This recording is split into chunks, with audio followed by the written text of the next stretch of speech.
All right, let's set the scene. It's March 1933. The United States is on its knees. We're talking about the absolute depths of the Great Depression. Factories are dark, farms are failing, and for millions, hope has just run out. This is the world Franklin Delano Roosevelt walks into, a nation that is desperate for a leader and, frankly, a way out of the darkness. And then he steps up to the microphone and says this. Now you gotta understand, this one line wasn't just a nice sentiment, it was a direct challenge. He was telling a paralyzed country that the real enemy wasn't the economy, it was their own despair. This was basically a declaration of war on hopelessness itself, and it set the tone for everything that was about to come.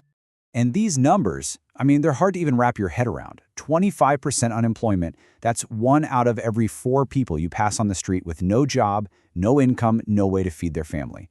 And 9,000 failed banks, that meant your life savings, everything you'd worked for, could literally vanish overnight, gone.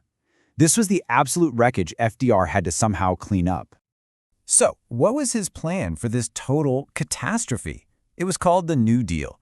And you have to realize this wasn't just one single policy. It was more like a giant, chaotic burst of experimentation. The whole idea here, which we're about to get into, was to completely redefine the government's job.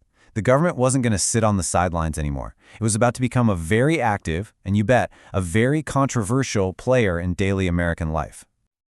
All this activity led to what people called the alphabet soup of new agencies. You had programs aimed at immediate relief, right, like the CCC, which put young guys to work in our national parks, and the WPA, which built schools and bridges we still use today. But at the same time, you had these deep structural reforms. The SEC was created to finally put some rules on Wall Street, and the FDIC, well, that's the reason you don't have to worry about your bank just disappearing with your money. This wasn't a Band-Aid, it was an attempt to rebuild the whole system. But if you had to pick one program out of the entire New Deal, this might be the one. The Social Security Act was, and I'm not exaggerating, revolutionary for America. For the first time, it created a national safety net. It was a promise from the federal government that you wouldn't be left completely destitute just because you got old, lost your job, or became disabled.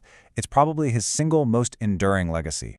But let's be clear, not everyone was cheering. This radical change was a huge fight. For every American who saw FDR as their savior, there was another one who saw him as a power-hungry dictator. The New Deal was under constant attack, from the courts, from political opponents, and from a whole lot of regular people who were scared of this new, powerful government. And this was probably FDR's biggest political mistake. He was getting really frustrated with the Supreme Court, which kept ruling that his programs were unconstitutional. So what was his solution? A wild plan to just add more justices to the court. Justices who, would vote his way.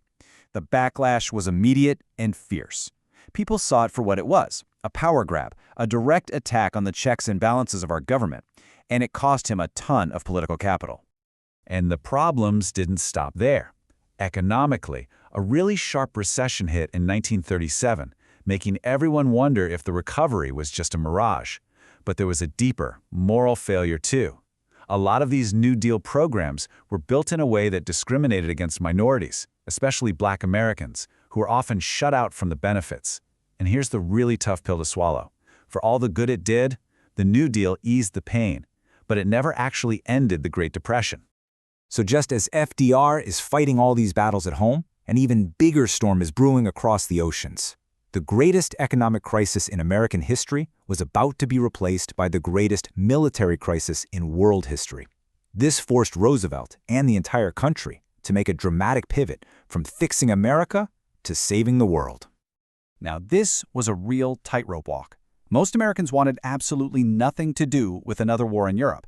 So, as you can see, FDR had to move carefully. At first, it was all about neutrality acts, promising to stay out.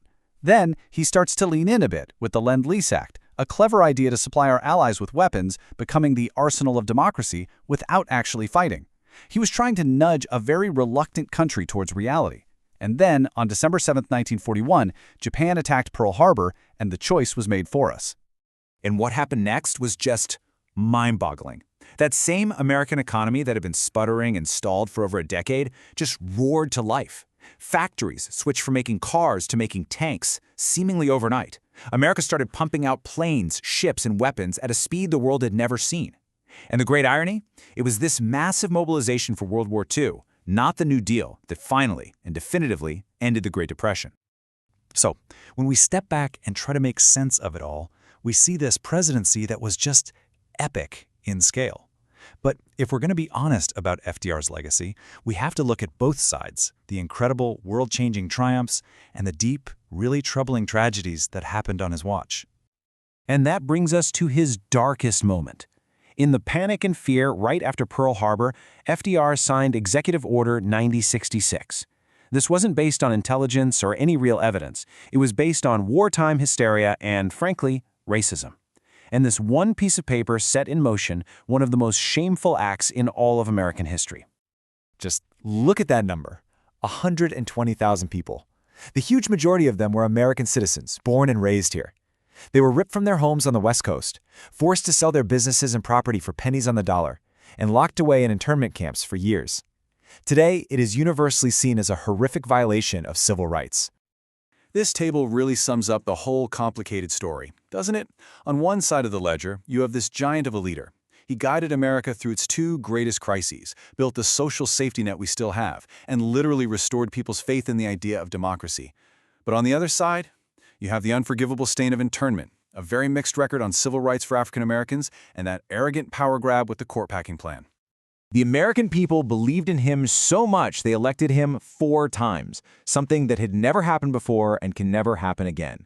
They trusted he was the only man who could win the war.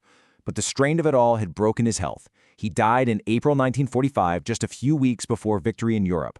The man who saw the country through it all wouldn't live to see the peace. And so we're left with this question, right? It's a tough one. How do you judge a leader who arguably saved the country, who saved Western democracy, but who also presided over such a profound betrayal of our nation's own ideals? FDR's story is a powerful reminder that history is never simple. It's messy, and it forces us to grapple with the uncomfortable idea that sometimes greatness and injustice can spring from the very same source.